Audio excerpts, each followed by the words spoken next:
بسم اللہ الرحمن الرحیم۔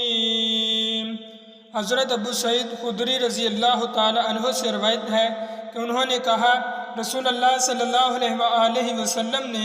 اشتمال سما سے منع فرمایا اور گوٹ مار کر ایک کپڑے میں بیٹھنے سے جبکہ اس کی شرمگاہ پر کچھ نہ ہو۔ حضرت ابو ہریرہ رضی اللہ تعالی عنہ سے مروی ہے کہ نبی صلی اللہ علیہ وآلہ وسلم نے دو طرح کی بیع و فروخت سے منع فرمایا، ایک تو چھونے کی بیع سے، دوسرے پھینکنے کی بیع سے، اور اشتمال سما سے،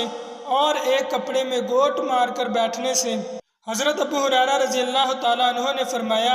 اس حج کے موقع پر مجھے حضرت ابو بکر رضی اللہ تعالیٰ عنہ نے یوم نحر ذی الحجہ کی 10ویں تاریخ میں اعلان کرنے والوں کے ساتھ بھیجا تاکہ ہم منع میں اس بات کا اعلان کر دیں کہ اس سال کے بعد کوئی مشرک حج نہیں کر سکتا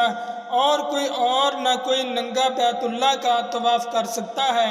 حمید بن عبد الرحمن نے کہا، رسول اللہ صلی اللہ علیہ وآلہ وسلم نے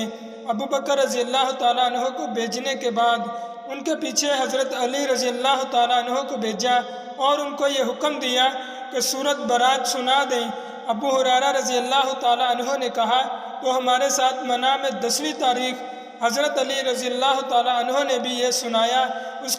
سال کے بعد کوئی مشرک حج نہ کرے اور نہ کوئی ننگا بیت اللہ کا طواف کرے۔ محمد بن منقدر سے مروی ہے، انہوں نے کہا، میں جابر بن عبداللہ انصاری رضی اللہ تعالیٰ عنہ کے پاس گیا، وہ ایک کپڑا لپیٹے ہوئے نماز پڑھ رہے تھے، ان کی چادر الگ دوہری ہوئی تھی۔ جب نماز پڑھ چکے تو ہم نے ان سے کہا،